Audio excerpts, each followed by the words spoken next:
센 적은 위험하지만 이기면 거물이 된다라는 제목으로 하나님 말씀 증거하도록 하겠습니다. 우리가 인정하고 싶지 않은 위기가 있습니다. 인정하면 내가 너무 힘들어지기 때문에 그렇습니다. 그게 뭐죠? 다윗에게 있어서는 사울이 나를 죽이려 한다. 이거 믿고 싶지 않은 거예요. 그래서 할 수 있으면 선의로 생각하려고 그랬겠죠. 우리 장인인데 나를 죽이겠어? 내가 충성했는데 날 죽이겠어? 또 내가 잘못한 게 없는데 날 죽이겠어? 이렇게 자꾸만 생각을 했다라는 것입니다. 그런데 자꾸만 이렇게 유리한 해석만 하다 보면은 함정에 빠질 가능성이 크다라는 것입니다. 자기를 속이는 것이 되겠죠. 그래서 힘들어도 사실과 직면하는 것이 꼭 필요하다라는 것입니다. 오늘 사실과 직면하는 다윗과 요나단을 보게 됩니다. 제일 첫 번째는 이거예요. 하나님의 생각으로 정리해 줄 친구가 필요하다는 것입니다. 우리 욥기에서 나온 중요한 개념인데, 자기 생각으로 인생을 정리하면은 큰 혼돈에 빠지고 꼬여버립니다, 인생이. 내 생각으로 내 인생을 정리하면 안 돼요. 하나님의 생각으로 내 인생을 정리해야 되고, 하나님 말씀으로 내 인생을 정리해야 풀리게 된다라는 것입니다. 근데 지금 우리는 뭐 다 하니까 이걸 뭐 이렇게 나가면 된다라는 거지만, 이를 탁 접하게 되었을 때 다윗이나 요나단이나 이게 뭐 풀기가 쉬운 게 아니겠죠. 그래서 이런 문제를 정리할 때 필요한 친구가 있으면 너무너무 좋습니다. 그러니까 친구라 그러면 두 가지 조건이 있어야겠죠. 첫째는 나를 받아줘야 돼요. 나의 마음과 내 태도, 내 정서를 이해해주는, 그러니까 영접이죠. 하나님 영접하듯이 친구도 영접하는 게 친구예요. 나를 영접해 줄 수 있는, 수용할 수 있는 친구, 나를 받아줄 친구. 그런데 받아주기만 한다고 다 되는 게 아니라 믿음이 있어야 되겠죠. 하나님의 뜻이 무엇인지를 알아서 하나님의 생각대로 정리해 줄 수 있는 어떤 가이드라인을 줄 수 있는 형제, 뭐 이런 친구가 필요하다고 생각합니다. 그래서 나를 받아주고, 두 번째는 믿음이 있는 친구, 이게 필요하다라는 것입니다. 그러니까 위기 속에 지금 다윗이 상담할 친구를 찾았죠. 그게 요나단이라는 것입니다. 우리는 얼핏 이렇게 생각하죠. 그런 문제 있으면 아내를 찾는 게 낫지 않느냐, 미갈을 찾아가야지. 맞긴 맞죠. 근데 미갈의 문제는 뭐죠? 미갈은 뭐 정서적으로는 다윗을 사랑했겠죠. 그렇지만 미갈에게는 믿음이 없잖아요. 그래서 이런 여자하고 잠깐만 상담을 하다 보면은 정서적으로는 자기를 받아주지만, 도망치는 데까지는 도움이 될지 모르지만 하나님의 뜻대로 정리하는 데는 별 도움이 안 돼요. 그래서 친하다고 다 되는 게 아니고 믿음이 있어야 됩니다. 최적의 사람이 누구예요? 미갈이 아니라 요나단이었다. 이거를 말해주고 있습니다. 그래서 요나단 만나가지고 자기 인생을 쭉 정리를 합니다. 원래는 사무엘과 같이 있었죠. 라마 나옳. 그런데 거기도 오래 있을 것이 못 된다. 그래서 떠나게 되어서 이제 자기를 받아주고 정리할 수 있는 요나단과 이제 하나님의 뜻대로 정리하는 내용들이 쭉 나옵니다. 처음 만나자마자 요나단은 자기를 받아주는 사람이니까, 친구는 그런 거예요. 그냥 무조건 받아주는 거예요. 격정적 토로를 합니다. 자기 감정을 다 토로해요. 감정을 억제하지 않는 모습, 특별히 시편에도 되게 많이 나오죠. 왜 그게 유익하냐 하면은 성찰적 거리를 주기 때문에 그렇습니다. 내 속에 있는 거 내가 안 보여요. 근데 좋은 친구가 있잖아요. 비밀을 지켜줄 수 있고, 또 하나님의 뜻대로 어떤 가이드라인이 있는 형제, 자매, 이런 사람에게 이렇게 막 쏟아붓잖아요. 그러면 내가 내 속에 있는 것들이 다 토해내 가지고 밖에 나와 있습니다. 감정이. 그러면 내 속에 있는 감정을 내가 볼 수 있잖아요. 내 감정을 내가 바라볼 수 있잖아요. 그래서 그런 거리가 필요하다는 거예요. 성찰적 거리라고 얘기합니다. 근데 이게 속에 품구멍이 있으면 안 보이죠. 그러니까 화병 생기고 뭐 꽁안이 있고 문제가 되는 거죠. 오히려 하나님 앞에서 쏟아붓는 게 되게 필요한 거죠. 하나님께 쏟아부으면은 하나님께 쏟아붓는 내용들이 내가 또 보일 수도 있어요. 그래서 깊은 기도, 이런 것들이 성찰적 거리를 만드는 것이 된다는 것입니다. 그러니까 좋은 친구죠. 친구 앞에서 이렇게 다 쏟아부을 수 있는, 그래서 성찰적 거리를 통해서 내가 어떤 생각을 갖고 있고 어디로 가야 될지가 객관적으로 이렇게 보이기 시작하는 거예요. 이런 성찰적 거리가 있는 것, 이게 좋은 친구가 있을 때 얻을 수 있는 유익이라는 것입니다. 1절을 보겠습니다. 시작. 다윗이 라마 나옳에서 도망하여 요나단에게 이르되, 내가 무엇을 하였으며 내 죄악이 무엇이며 내 아버지 앞에서 내 죄가 무엇이기에 그가 내 생명을 찾느냐. 아주 격정적 토로죠. 내가 뭘 잘못했다고 막 다 쏟아붓는 거죠. 욥의 친구들의 약점은 뭐였습니까?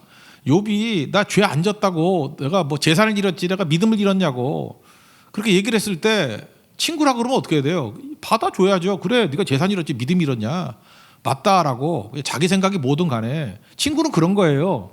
친구가 뭘 주장한다 그러면 일단은 수용해야죠. 수용해야죠. 근데 수용하지 아니하고 자기 생각 가지고 막 윽박 지른다 그러면 이게 번뇌케 하나 아니자 이게 아무것도 아니죠. 근데 다윗과 요나단은 그렇지 않았다는 것입니다. 그래서 막 쏟아붓는 거예요. 쏟아부으니까 그 요나단이 처음에 그러죠. 아니, 너 안 죽어. 우리 아버지가 너 죽일 리가 있냐? 이렇게 얘기했더니 막 소리를 버럭버럭 대죠. 아니라고. 그죠? 네 아버지가 네가 몰라서 그러지. 네 아들 생각해가지고 너한테 말을 안 하고 나 살짝 죽이려고 그러는 거야. 너 아들이서 모르는 거야. 멍청한 놈아. 써있지는 않지만 그 뉘앙스는 그런 거예요. 네가 뭘 한다고 떠들어. 막 이랬다고요. 그죠? 뭘 한다고 떠들어. 그러면서 나와 죽음 사이는 한 걸음이라고. 나 지금 죽음의 위기를 느끼고 있어. 이렇게 친구가 이렇게까지 급박하게 얘기를 해요. 그러면 친구 아닌 놈들은 뭐라 그러냐면 틀린 얘기라고. 뭘 죽긴 왜요. 너 히스테리야. 너 강박한 놈이야. 이게 뭔 친구예요. 요나단은 좋은 게 뭐냐면요. 이렇게 두 번 강하게 얘기하니까 자기가 틀릴 수 있다는 걸 생각하면서 그냥 수용해버려요. 그래 네가 맞을 수도 있겠구나. 그러고 난 다음에 수용하고 영접하고 그럼 그 다음에 내가 뭘 해주기를 원하니. 이게 친구예요. 그리고 위로자가 되려고 그러면 이런 친구가 돼야 됩니다. 요나단 보니까 욥의 친구들하고 너무너무 달라요. 이런 친구 정말 인생에 한 번 만나는 것 너무 좋은 거죠. 인생의 말년에 만나면 정말 정말 좋은 것 같아요. 이런 친구가 있어요. 이런 친구. 저는 있거든요. 한 분은 너무 선배님이시고 한 분은 나보다 나이 많은데 서로 친구하기로 했어요. 친구예요.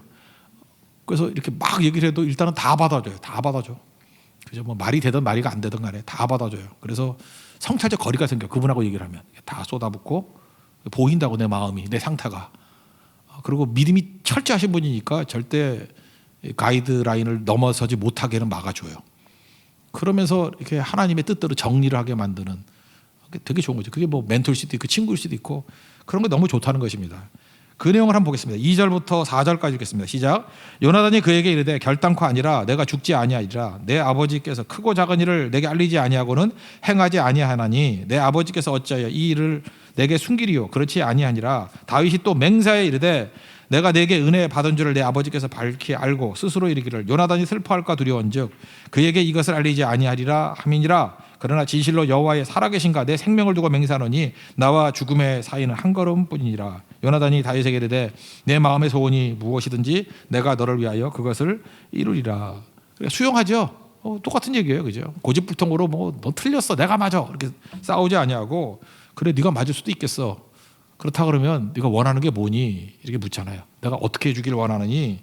이게 되게 중요한 거죠.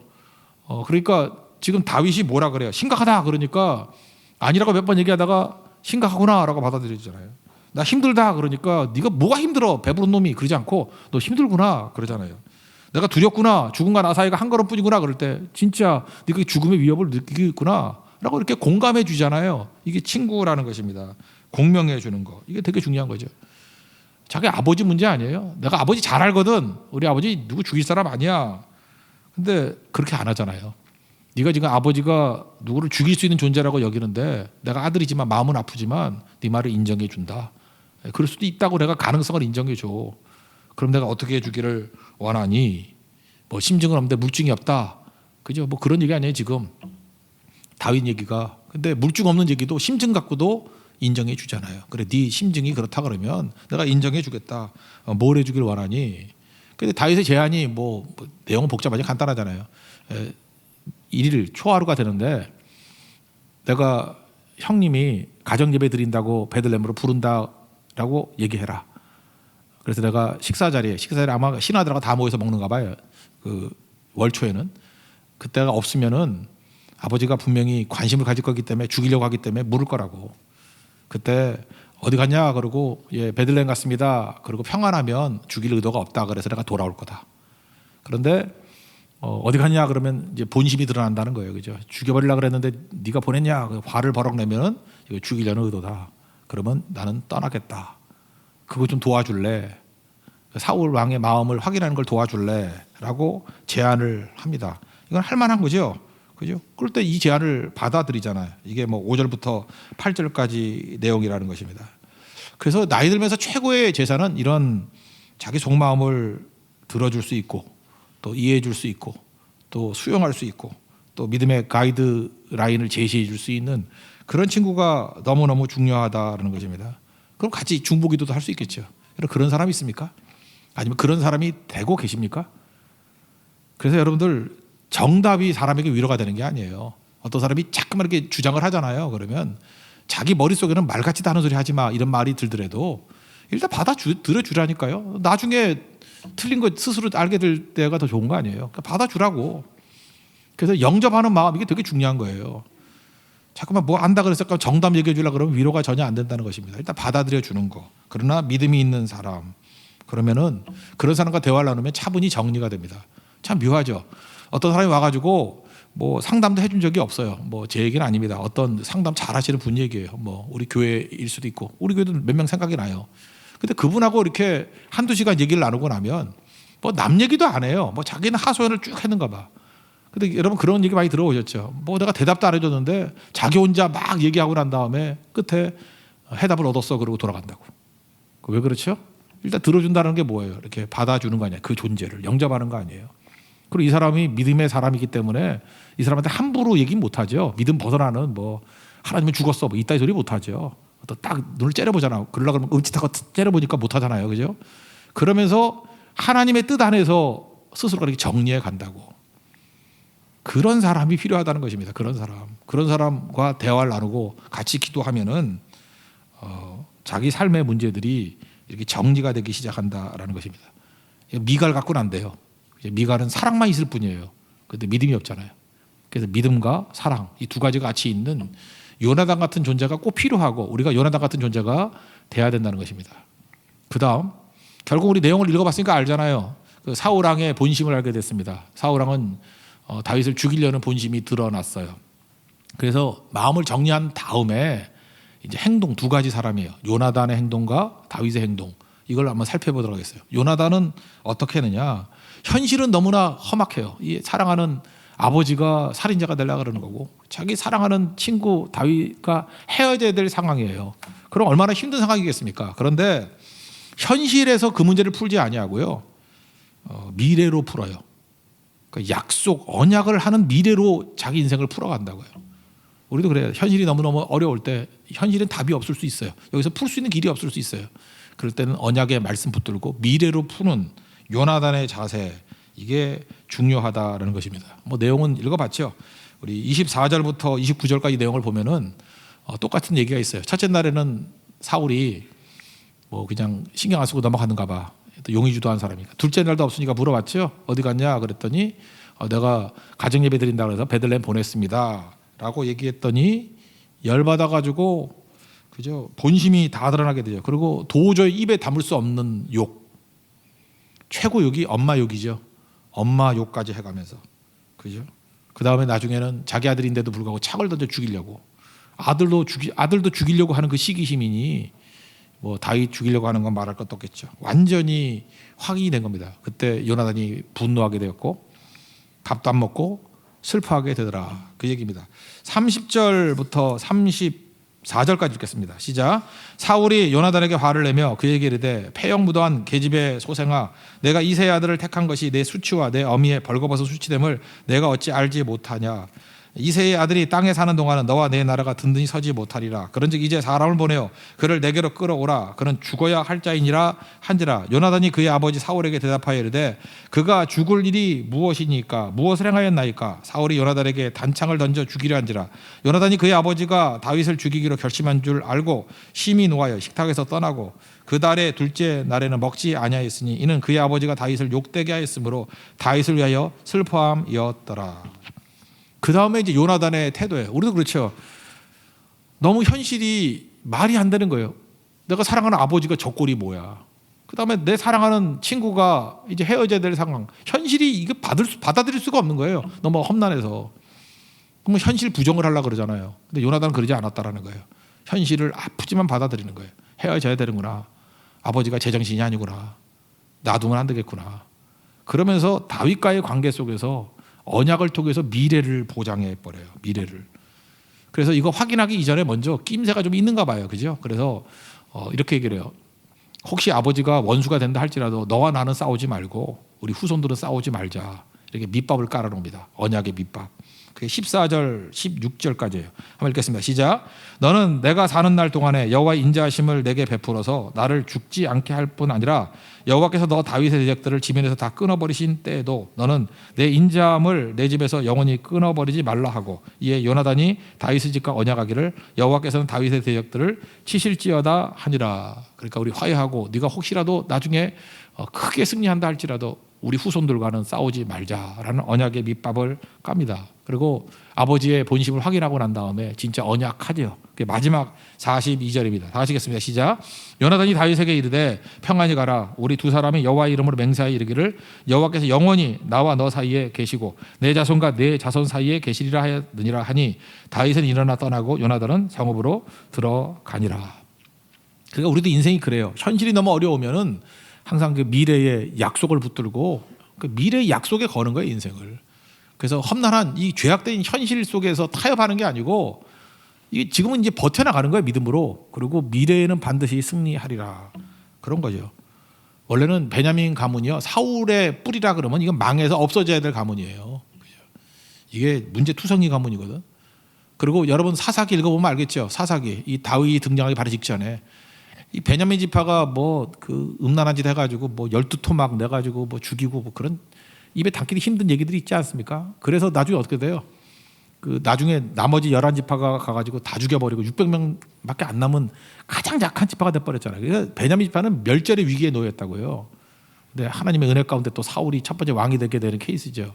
근데 요나단의 이 언약으로 말미암아 베냐민 지파가 망하지 않아요. 여러분 신기하지 않아요? 나중에 남북 분단이 되고 난 다음에 두 지파, 10지파가 나눠졌다 그러죠. 북쪽이 10지파, 남쪽이 2지파. 남쪽의 2지파가 누구예요? 유다 지파와 어디죠? 베냐민. 이거 사울 생각하면 안 돼요. 그 유다 지파와 베냐민 지파가 남쪽에 남았다라는 것은 누구의 언약에 뿌리를 둔 거냐면 요나단의 언약이에요. 요나단과 다윗의 언약. 그래 요나단 때문에 베냐민 지파가 산 거죠. 그래 적어도 아무리 어려움이 있다 할지라도 언약의 약속 붙들고 미래를 걸면은 미래가 길이 열립니다. 넘어지지 않는다는 거예요. 지금 잘 나가도요 망할 놈의 집이 있어요. 망할 놈의 집. 예배도 안 드리고 세상적인 거 따라가고 타협이나 하고 배신이나 하고 그럴 땐 뭐 그냥 말하고 싶지도 않죠. 그냥 예측이 되는 거죠. 저거 망할 놈의 집이야 진짜. 근데 지금 아무리 어렵고 힘들고 고통과 고난이 온다 할지라도 그 말씀 붙들고 미래를 걸어요. 그죠? 요셉같이 말씀 붙들고 우리가 출애굽할 건데 내 해골 가져가라 뭐 이런 식으로 죽어서도 말하는 자가 된다. 죽어서도 요나단 죽었잖아요. 근데 그의 언약은 계속 말하고 있잖아요. 말씀 붙든 사람이 그래. 요나단 때문에 베냐민 지파 안 망했어요. 그리고 정통이죠. 남쪽 유다에 남게 되었고 나중에 바벨론 포로로 끌려갔을 때 유다 지파보다 더 잘 쓰임 받은 게 누구예요? 모르드게 또 에스더. 에스더가 무슨 지파예요? 베냐민 지파잖아요. 베냐민 지파. 에스더서 2장 5절 보니까 도성에 뭐 한 유다인이 있었는데 모르드게라고. 그는 베냐민 자손이니 베냐민은 아마 똑같은 일이 많았는 것 같아요. 그 사울의 왕이 기스잖아요. 기스의 후손이요, 증손이요, 시므이의 손자요, 야일의 아들이라. 여기서 베냐민 지파 그러면 뭐 다윗 쫓겨갈 때 막 저주하고 했던 시므이도 생각나죠. 그 시므이란 이름 아마 그 가문의 이름인 것 같아. 그래서 기스도 나오고 시므이도 나오고 하는 베냐민 지파예요. 하나님께서 그 지파의 사람을 들어 쓰셔서 불임절이라고 해서 이스라엘을 구원하시죠. 모르드게 에스더. 거기서 여러분들은 무슨 냄새를 맡아야 돼요? 요나단의 냄새가 난다. 이렇게 느껴야 돼요. 아, 이게 요나단의 언약이 이렇게 열매를 거두는 거구나. 요나단이 요나단이 현실이 각박하다 할지라도 언약의 약속 붙들고 미래를 걸었어요. 그랬더니 유다에 속하게 됐고 남쪽 유다에 또 포로로 끌려갔잖아요. 유다니까 둘이 끌려갔는데 유다 지파에서 쓰임 받은 게 아니라 베냐민 지파의 모르드게를 통해서 건진 바 되고 에스더를 통해서 그저 죽으면 죽으리다 하는 에스더를 통해서 불임절의 역사가 나타나게 되더라는 것입니다. 하만의 위협에서 벗어나게 된 것이 에스더의 능력. 이게 베냐민 지파라고요. 그래서 에스더서를 읽으면서 여러분 몇 번쯤은 생각을 하셔야 돼요. 이게 요나단의 언약이구나. 여러분 삶 가운데도 그렇습니다. 아무리 어려워도요 정신줄 놓고 있으면 안 돼요. 항상 여기서 어떻게 하면 벗어날까 이게 아니고 미래의 언약을 붙들어야 돼요. 언약. 그러면 나도 살고요. 우리 가문도 살고 후손도 살고 교회도 사는 거예요. 교회가 지금 어렵다 할 때 지금 걸는 거 아니에요. 미래의 약속에 우리 교회 미래를 걸어야 돼요. 그럼 살죠. 그게 능력이라는 것입니다. 능력. 여러분 요나단 같은 이런 지혜가 있는 우리 하나님의 거룩한 종 되기를 축원합니다. 그 다음에 똑같은 상황인데 이제 다윗의 얘기예요. 현실은 어렵죠. 사랑하는 요나단과도 헤어져야 되고 또 왕의 사위였는데 그거 다 끊어지잖아요. 도망자로 살아야 되는 거 아닙니까? 그런데 본인이 이렇게 생각했을 거예요. 욥하고 똑같은 거죠. 다윗도 그렇잖아요. 다윗이 불순종한 게 뭐 있어요? 아니 하나님의 이름을 걸고 골리앗과 싸워서 이겼고 충성했고 뭐 못한 게 뭐가 있냐고. 뭐 포비 100개 갖고 오라 했더니 200개나 갖고 오고 뭐 못한 게 뭐가 있냐고요. 그죠? 딸도 사랑했고 뭐라 그러나 그 아들 요나단하고 친하게 지냈고 뭐 잘못한 게 없잖아요. 근데 삶은 점점 수렁으로 떨어지게 되는 거 아닙니까? 그때에 다윗도 욥과 같이 생각할 수 있겠죠. 뭐 말은 안 하겠지만 이것도 왜 이러지? 순종했는데 왜 이렇게 풀리는 게 없지? 이럴 수 있는 거 아니겠습니까? 그죠? 근데 곰곰이 생각해보라고요. 여러분 대적이 커요, 작아요? 엄청 크죠. 왕이 대적이에요. 아니 그 나라의 왕이 대적이면 얼마나 힘들겠습니까? 왕이 대적인 게 위험하죠. 근데 그게 기회죠. 하나님께서 다윗을 키울 때 보면요, 잔챙이하고 싸우지 않게 만들어. 그냥 싸워도 골리앗 이런 거 가서 골리앗과 싸워 이기니까 영웅된 거죠. 사울이 대적이 되니까 이제 급수가 다윗은 어디로 올라가요? 왕의 급수로 올라가잖아요. 안 그래? 아브넬하고 싸웠다 그러면 신하 수준인데 사울왕하고 다툼을 있잖아요. 사울왕이 죽이려고 나오잖아요. 그러니까 그의 수준이 거물이 되는 거라고. 거물. 그래서 이 똑같은 고난이 올 때 다윗은 자기는 잘 몰랐겠지만 이렇게 이해하는 게 옳은 거죠. 하나님의 거물 프로젝트에 나를 부르셨구나. 우리 삶 가운데 고난이 뭐 이유 없는 고난이에요. 그죠? 충성했는데 이렇게 시련이 있고 어려움이 있고 그런 걸 보면서 제가 느끼는 게 그거예요. 저 정도를 하나님께서 거물로 사용하려고 저렇게 사용하시는구나. 키우시는구나. 광야 학교에 입학시키셨구나. 그런 거를 깨닫게 된다라는 것입니다. 되게 중요한 거죠. 그죠? 그래서 이제 헤어지는 장면이에요. 둘이 약속을 했죠. 사인을 맞춘 거라고. 근데 이것도 참 요나단이 머리가 되게 좋은 것 같아. 작은 아이 하나를 데려가서 작은 아이를 데려갈 때 어디가 그러면서 분명히 사울왕이 밑에 스파이들 신겨놨겠죠. 요나단 어디 가면 요나단 뒤를 쫓아가. 그럼 분명히 다윗이 있을 거야. 바보가 아닌 이상 그 모르겠어요. 여러분들 좋은 사냥꾼이 되려면 사냥감 같이 생각하라고. 이렇게 생각을 해봐. 어떻게 하면 잡히겠나. 그거 뻔한 거지.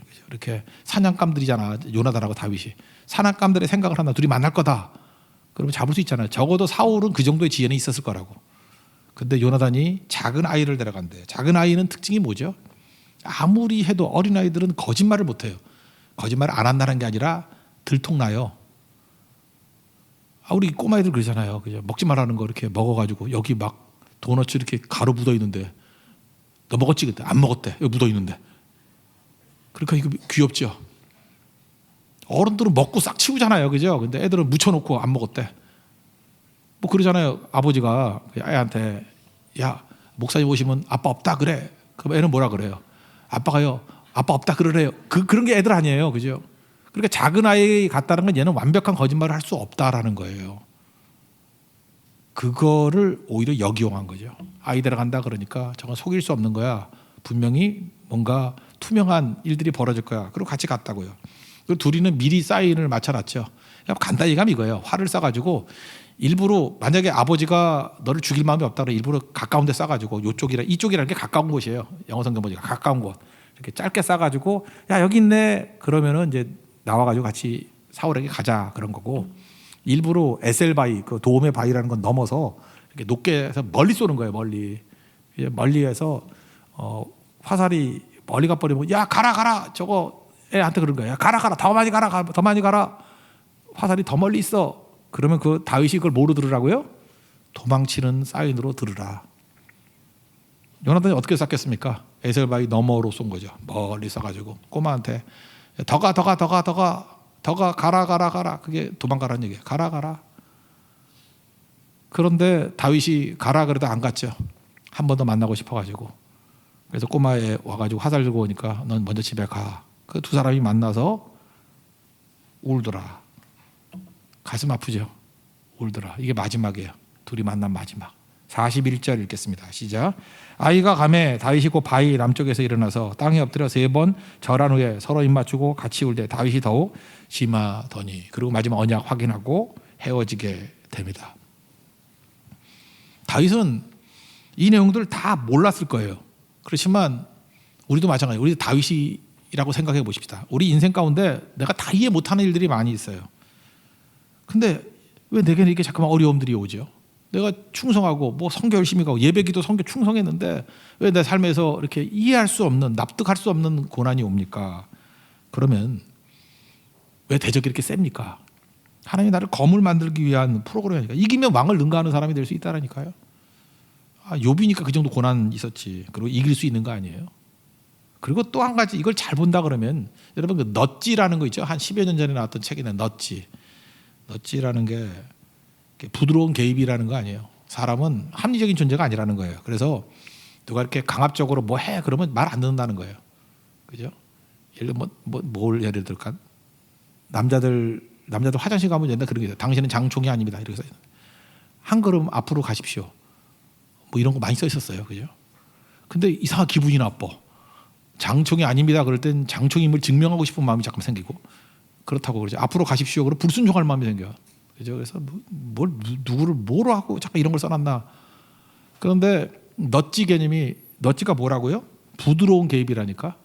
그래서 뭐 그 넛지 개념 중에 하나가 뭐냐면 이렇게 남자 병기 앞에다가 파리를 이렇게 그림을 하나 그려놨어.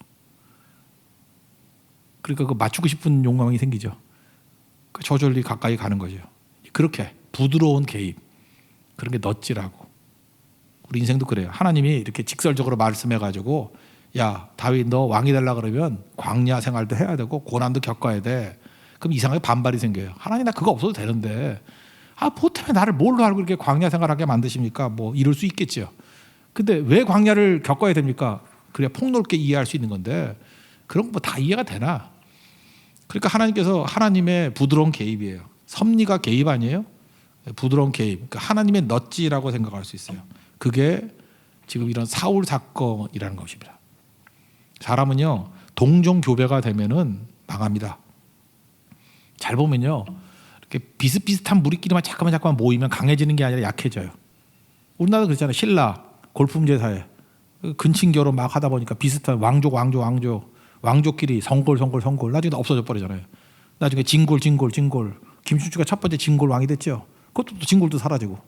그래서 망한 거예요. 원래 이렇게 동종교배 계속 이루어지면 망해요. 교회도 마찬가지예요. 교회도 뭐 맨날 젊은이만 모이고 뭐 아니면 뭐 사회적으로 성공한 사람 그 사람은 이게 건강한 게 아니야. 다 망한다고 나중엔. 동종교배가 되면 이종교배가 돼야 돼. 완전히 다른 거. 근데 사람이 자기 스스로 결정으로 그런 데를 가나요? 안 가죠. 그 넛지 개념 중에 하나가 뭐냐면 현상 유지 편향이라는 게 있어요. 현상 유지 편향. 사람은 변화를 싫어해요. 스테이스 큐어 그걸 원한다고. 그 자리에 있기를. 나 성도들 왔을 때 왔는지 안 왔는지를 잘 맞출 때가 많아요. 그리고 잘 못 맞출 때는 특이한 이유가 있어요. 왜냐? 성도들은요 자리가 많은데도 불구하고 앉는 자리에 앉아요. 여기도 비슷해. 맨날 여기 앉아. 여기도 여기 앉고. 이 집사님도 맨날 이쪽이야. 이게 우파인가 봐. 이쪽만 앉아. 좌쪽에는 안 앉아. 좌파는 아닌 것 같아. 여기만 앉아. 이쪽에 앉은 적 있어요? 없죠? 그래 이상해요. 사람이 뒤에 앉는 사람 뒤에 앉고 기둥 뒤에 앉는 사람은 맨날 기둥 뒤에 앉아가지고 얼굴 안 보이고. 그죠? 항상 그래요. 앉는 자리에 앉는다고. 버스를 타도 그렇고. 제가 지하철을 탈 때 보면은 맨날 만나는 사람이 있어. 왜냐하면 나도 그런가 봐. 맨날 극한에 타는가 봐. 걔도 맨날 극한이야. 그러니까 이게 현상유지 편향이라고. 인생이 그래요. 그런데 그러다 보니까 눈이 나빠진다 그러죠. 학교에서 수업할 때 이게 사춘기 때는 한쪽에만 앉으니까 한쪽만 시력이 좋아지고 한쪽이 나빠지는 양쪽 시력이 다른 애들이 한쪽에만 앉아 있는 애들이래. 그럼 선생님들이 너 그렇게 하면 안 돼라고 말하지 않냐고 이렇게 돌아가면서 앉게 만들죠. 그래서 자연스럽게 현상유지 편향에 빠지지 않도록 그런 게 넛지예요. 그래서 오른쪽에도 앉았다가 왼쪽에도 앉았다가 가까이도 앉았다가 멀리도 앉았다. 그래 원시가 안 되지, 그죠? 근시 안 되고 뭐 이렇게. 그게 넛지예요. 부드러운 개입. 하나님께서도 마찬가지라고. 왕궁에 있어가지고 쓰임 받은 사람 봤어요? 모세를 보세요. 모세가 왕궁에 있을 때 인물이든가요? 살인이나 저지르고 아무것도 아니지. 그 하나님의 넛지죠. 그 뭐예요? 그 들통나게 만들어서 광야 생활을 40년이나 했잖아요. 그래서 왕궁과 광야를 아는 온전한 지도자, 다 이해할 수 있는 지도자. 이게 하나님의 넛지예요. 다윗도 마찬가지죠. 여기서 승승장구해가지고 왕의 사유가 돼가지고 또 요나단이 왕자가 또 친구야. 그래서 왕궁 생활을 했다 그러면 시편 내용이 나오겠어요? 이런 게 무슨 고난을 알아요? 세상을 알아요? 뭘 알아요? 아무것도 안 나오죠. 하나님의 부드러운 개입. 사울의 미친놈, 미친 짓을 하게 만드는 거예요. 그래서 왕국에서 있을 수 없게 만드는 걸 통해서 시편의 표저 1편, 2편의 표저가 뭐라 그랬어요? 말씀을 날마다 묵상하는 사람이 최고의 복 있는 사람이다. 그 표상이 누구라고요? 다윗. 그 시편 전체는 다윗이 표상이에요. 그리고 하나님의 말씀이 통치 원리로 작동하는 나라, 그게 다윗이 통치하는 나라예요. 다윗의 시대예요. 그러니까 성경 전체가 말하는 최고는 다윗이에요. 다윗. 최고가 다윗이 모델이 될 수 있었던 이유가 뭔가요? 하나님의 넛지. 광야 생활이 있었기 때문에 다윗이 나온 거예요. 근데 스스로 가라 그러면 갈 리가 있나? 여기 계신 분들 스스로 고난 나간다 그러면 고난의 길을 이번 주에도 살피겠지만 뭐 좁은 문으로 가라는 거거든요. 좁은 길로 가라. 자기 발로 간다고? 아유, 할 것 같죠? 자기 발로 좁은 길을 가? 뭐 갈 수도 있겠지만 그 100명에 하나는 갈까 그럴걸요. 하나님의 넛지예요. 사랑하는 사람을 좁은 문에 집어 던져놓으면 가요. 좁은 문으로 간 게 아니라 그게 좋아서 따라가다 보니까 좁은 문이었어. 그런 거 되게 많아요. 어떤 때는 자기도 모르게 이렇게 밀려가지고, 그죠? 이렇게 물에 빠진 사람 건져줘가지고 영웅이 됐어. 나오자마자 누가 밀었어 그랬다며, 그죠? 예. 하나님의 넛지예요. 누가 이렇게 밀었어. 그래서 정말 중요한 일하게 만든 거예요. 하나님의 넛지라고. 하나님의 부드러운 개입. 하나님께서 섭리 가운데 뭐 어떤 개입을 안 하겠습니까? 그래서 여러분 잊지 말라고요. 언제나 하나님께서 원하시는 인물들은요, 항상 이래요. 이렇게 섞여야 돼요. 그래서 여기 아무리 돈이 많아도요, 교육은 프라이빗으로 시키는 거 아니에요. 사립학교 잠깐 보내지 말고 퍼블릭 교육이에요. 퍼블릭 교육의 특징이 뭐예요? 나하고 전혀 다른 사람이 막 섞여 있는 거예요. 그래야 지도자가 나오는 거지. 프라이빗 교육을 하면은 맨날 비슷비슷한 애들끼리 모여가지고 뭐 할 거야 거기서? 뭐 어떤 초등학교는 뭐 1학년부터 6학년까지 두 반밖에 없다며, 뭐 두 반이 6학년 동안 맨날 지그재그 하다 보니까 뭐 옆집 숟가락 개수까지 다 하니까 거기서 인물이 나와요? 요즘은 모르지만 우리 때는 중학교 가면은 사립학교 애들 출신들 다 두들겨 패고 했었는데, 내가 주동이었거든. 다 우리 공집은 사립보다 숫자가 한 30배쯤 됐어. 그러니까 이게 게임도 안 되지, 게임도. 그죠? 그걸 교육이라고 하니까 바보같이. 아니죠. 언제나 교육은 어디로 가야 돼요? 아둘람으로 가야 돼요. 아둘람으로. 그래서 우리 카페가 아둘람이잖아. 아둘람으로. 험난하잖아요, 거기는. 그죠? 험난하잖아, 막. 그게 광야라고, 광야. 이게 하나님의 넛지라는 것입니다. 다윗은 이걸 통해서 뭘 배운 거예요? 하나님 신뢰하는 법을 배우고, 하나님께서 이 광야 생활을 통해서 나를 다듬으시는구나. 필요한 것들을 다 채워주시는구나. 그런 걸 깨닫게 되는 거죠. 저는 여러분들 이렇게 생각해요. 뭐 코로나 바이러스가 도니까 뭐 어려움이 있으니까 어려움 없애 주세요. 잠깐 없애주세요. 뭐 복 주세요. 가만히 있는데 뭐가 이렇게 실체가 왔다 갔다 하는 거지 않는데, 존재가 변화되는 게 그게 복인 거예요. 인도의 코로나 바이러스 이걸 통해 가지고 하나님께서 하시는 일이 있을 거라고 생각이 든다고. 그죠? 저렇게 이렇게 다 막혀 놓으니까 교회 더 의지한대요. 학교 의지한대요. 그러니까 묘한 게 뭐냐 하면, 외부에서 지원되는 거는 줄어들지 모르지만 또 의지하는 건 더 깊어지잖아요. 말레이시아도 그렇고, 예, 뭐 같은 현상이겠죠. 말레이시아 학교 얘기들이라고. 그러니까 지원은 끊어졌대. 그러니까 어려워지는데 오히려 다 어려워지니까 이렇게 공공기관, 이렇게 학교나 이런데, 교회나 이런데 의지하는 사람들이 더 많아지고 마음이 열린다는 거예요. 기회죠. 그렇다고 우리가 기도 보내주고 이렇게 물질 보내주고 같이 연계가 된다 그러면 지금보다 더 복음 증거하는데 유익해질 때가 어디 있겠어요. 생각을 달려야 된다고요. 하나님께서 이 코로나 바이러스 통해서 주님이 어떤 일을 하시기를 원하십니까? 또 어떻게 일하시기를 원하십니까? 그걸 물어야죠. 우리는 하나님의 깊은 뜻을 신뢰하는 마음이 없이 맨날 현재 시각에서만 말하는 거예요. 그러니까 이게 저차원적인 거죠. 충성했는데 왜 고난이 오냐고. 고난과 아픔 중에 우리가 제일 많이 하는 게 탓이거든요. 탓. 두 가지 얘기를 해요. 시편에 주로 많이 나오는 건데, 하나님 왜 나를 버리셨나요? Why did you forsake me? 왜 나를 버리셨나요? forsake me. 나를 왜 버리셨나요? 이거 물어요. 또 하나는 하나님 나를 잊으셨나요? Why did you forget me? 왜 나를 잊으셨나요? 우리 대부분 기도를 보면 이 두 가지 탄식의 기도가 나와. 왜 나를 버리셨나요? 버렸다 그럴 때 배경은 뭐가 있는지 알아요? 내가 죄인이기 때문에, 내가 숨은 죄를 많이 짓고 뭐 엄청난 죄를 졌기 때문에, 그래서 하나님 나를 버렸다고 생각하는 거예요. 그래서 어려움 당하면은 꼭 그래요. 저거 아들이 어려움 당하고 그러면 애미 죄야. 뭐 애미가 뭘 안 해서 뭐 이러고. 자, 그렇게 죄책감 가진 사람, 죄책감 갖는 부모들이 많아요. 그 부모가 죄책감 때문에 애한테 안 좋은 영향이 있다고. 그래서 Why did you forsake me? 왜 나를 갖다가 버리셨나요? 그럴 때 그 기도에서 하나님께 가는 게 아니라 열등감, 자책감, 죄의식 이런 거에 빠져가지고 우리 병드는 거예요. 누구 탓하는 거예요? 내 탓. 내 탓이에요, 내 탓. 이게 좋은 거 아니에요, 내 탓. 또 하나가 뭐예요? 하나님 왜 잊으셨나요? 이럴 때는 좀 소리가 더 커요. Why did you forget me? 왜 나를 잊으셨나요? 뭐야, 약속했는데 왜 나 버리냐는 거예요. 하나님 탓. 그래서 고난 중에 최악이 뭐예요? 원망하는 거잖아요. 이스라엘이 왜 망했어요? 원망하다 망했잖아. 왜 가나안에 못 들어갔어요? 원망하는 놈들 다 죽었잖아요. 원망의 내용이요, Why did you forsake me? 이렇게 왜 나를 버리셨나요? 하는 내 탓일 수도 있고요. 이거 죄책감이에요. 또 Why did you forget me? 왜 나를 잊으셨나요? 하면서 하나님 탓할 수 있다고. 이게 둘 다 나쁜 거예요. 이 병든 태도라고. 더 중요한 건 뭐예요? 하나님 일하고 계신다는 거예요. 에스더 같이 아무것도 안 보여도 주는 일하고 계신다는 거예요. 나를 단련하신 후에는 정같이 맞는다는 것을 신뢰하는 거예요. 여러분 믿습니까? 그게 믿음이에요, 믿음. 다윗은 그 과정을 겪었다고요. 다윗의 삶 가운데는 내 탓 이것도 없어요. 심지어 바세바와 범죄하고 난 다음에 뭐 이러면 나중에 맨날 내 탓이요 내 탓이요 그럴 수 있잖아요. 그러지 않고 당당하게 하나님 앞에 나아가서 약속을 의지해서 회복돼요. 내 탓 안 해요. 회개하면 끝난 거예요. 그죠? 하나님께서 용서하셨다는 걸 믿고 나가요.